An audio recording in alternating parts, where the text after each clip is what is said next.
धर्म आणि त्या विठोबाचं नाव हे वाढावं याच्यासाठी ते जन्माला येतात किंवा त्यांच्या अवताराचं ते प्रयोजन असतं।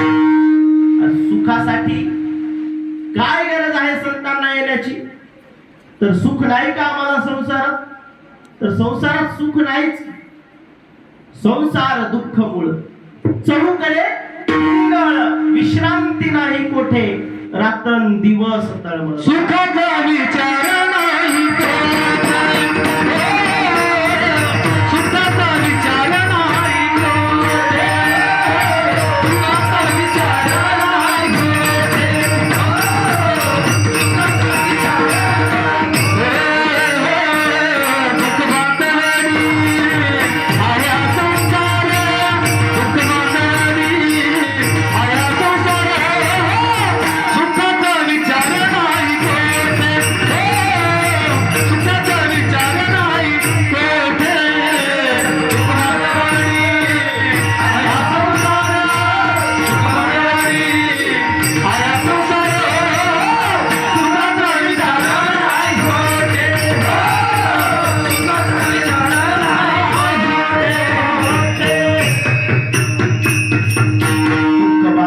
आहे हा संसार, सुखाचा विचार नाही कोठे। मग मला सुख आम्हाला जे जाणवतंय ते सुख आहे का? सुख आहे का? कसं आहे? क्षणापुरतं आहे। कसं आहे? क्षणापुरतं। बरं अजून एक सांगू का? ते मानलं तर सुख आहे, बरोबर आहे? मानलं तर सुख आहे ते। कारण तुम्ही का बघा ना, एखादी वस्तू घ्या घरी, त्या वस्तूचं म्हणजे जोपर्यंत ती वस्तू नवी आहे तोपर्यंतच आपल्याला तिचं सुख वाटतंय। थोडीशी जुनी झाल्यावर एखाद्याला मोटरसायकल आणली, नवी मोटरसायकल आणल्यावर 2-4 दिवस तिला साफसफाई करताय, पुसताय सकाळी उठल्या उठल्या व्यवस्थित, बरोबर आहे? नंतर त्याला त्या गाडीमध्ये सुख भेटते का? नाही। कसं काय भेटत नाही? कारण वतावं लागतंय तिच्या काय खिशाला काय पडती कात्री म्हणला महाराज, जेव्हा गाडी नव्हती तेव्हा 1 रुपया खर्चत नव्हता हो। कस काय? अहो याला फोन करायचो न्यायला ये, त्याला फोन करायचो न्यायला ये, रुपयाला काय झालं? रामकृष्ण हरी खरं। आणि आता पैसे लागायले रामकृष्ण हरी, या सहज उदाहरण आलं म्हणून दिले विठ्ठला विठ्ठला।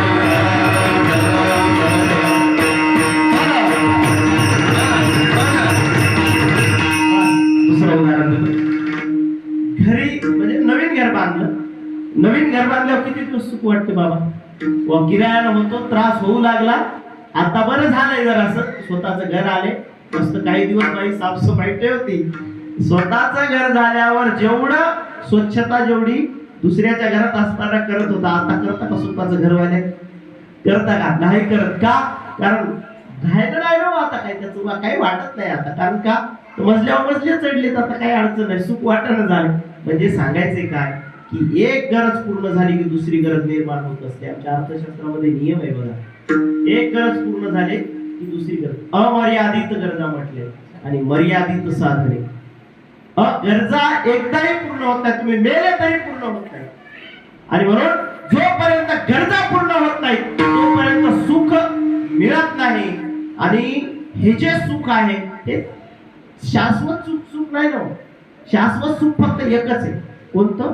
त्यात ईश्वराचं नाव। आणि म्हणून त्या पंढरीश पांडुरंग परमात्म्याचं नाव वाढवायचंय, पंढरीश पांडुरंग परमात्म्याचं नाव सर्वसामान्यांपर्यंत न्यायचंय, सर्वसामान्यांना सुख प्रदान करायचंय, धर्माचं पालन करायचंय। धर्म या शब्दाचा अर्थ होतो नीतिमत्ता, नीती, नियमानं चालणं, सत्य बोलणं, सत्य वागणं, याला म्हणायचं धर्म। आणि म्हणून या नीतीचा जो काही प्रसार आहे ते करण्याचं काम आम्हाला करायचंय, विठोबाचं नाव वाढवायचंय। आणि त्याच्यासाठी संतांचा अवतार असतो का? कारण हे सगळं काम करण्यासाठी अंतःकरण शुद्ध पाहिजे बरं। शुद्ध नाही ते शुद्ध नाही भाव ज्याचा, म्हणजे त्याला देव सुद्धा जवळ करत नाही, ज्याच्या अंतःकरणामध्ये ज्याचा भाव शुद्ध नाही असा, आणि ज्याचा शुद्ध भाव आहे अशाला देव जवळ करत असतो। म्हणून असे जे काही शुद्ध अंतःकरणामध्ये भाव ज्यांनी धारण केलेले आहेत असे संत जे की चंदनासारखे आहेत, आता महाराज चंदनाच्या बाबतीत बोलायचं झालं तर अवगुण मिळे चिना तुका म्हणे गुण चंदनाचे अंगी तैसे तुम्ही जगी संत जन अभंगाचं चौथं चरण. तुका म्हणे गुण चंदनाच्या अंगी तुका म्हणे गुण चंदनाचे अंगी तुका म्हणे गुण चंदनाचे अंगी तुका म्हणे गुण चंदनाचे तुका म्हणे गुण चंदनाचे अंगी तुका म्हणे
जोडती हे अवतार तुम्हाला दया करणा अवतार तुम्हाला दया हे अवतार तुम्हाला दया करणा अवतार तुम्हाला दया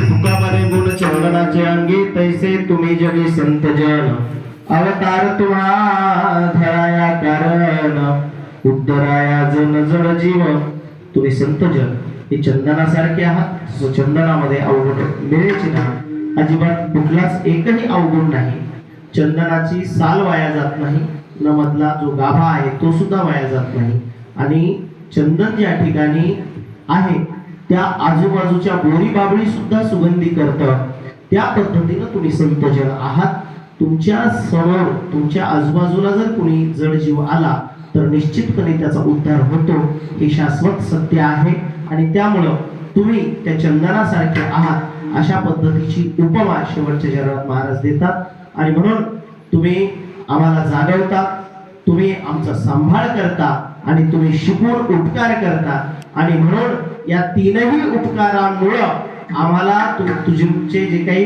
उपकार आहेत ते आम्ही शब्दामध्ये व्यक्त करू शकत नाहीत आणि म्हणून मी पामर आहे मी तुमचं वर्णन करू शकणार नाही अशा पद्धतीच्या आशयाचा हा सुंदर अभंग माझ्या अल्पमतीला माझ्या बुद्धीला जशा पद्धतीनं सुचेल जशा पद्धतीनं मांडता येईल त्या पद्धतीमध्ये मांडण्याचा प्रयत्न केलेला आहे आता यामध्ये जे काही चुकले असतील शब्द कारण बालक बोबडा बोले का वाकडा विचुका चाले ती चोच करुणी माऊली रिजे जेवी जसं एखादी आई आपल्या मुलाचं तोत्रे बोल जरी असतील तर ती समजून घेते आणि त्याला अजिबात म्हणजे नसनस वगैरे करत नाही किंवा त्याच्यावर रागावत नाही तशा पद्धतीनं तुम्ही सर्व माता माऊल्या तुम्ही सर्व सज्जन मंडळी माझे जे काही चुकीचे शब्द असतील ते बाजूला ठेवा ते मला परत माझ्या द्या ते सुधारण्याचा प्रयत्न करेन आणि जे चांगलं आहे ते सगळं माझ्या गुरुवर्यांचं आहे पंढरीश पांडुरंग परमात्म्याचं आहे कारण बुद्धिदाता तोच आहे त्यामुळे त्यानं जशी बुद्धी दिली त्या न्यायाला मी 4 शब्द बोलण्याचा प्रयत्न केलेला आहे आणि म्हणून सेवा याच ठिकाणी थांबवतो सेवेला पूर्णविराम ज्ञानेश्वर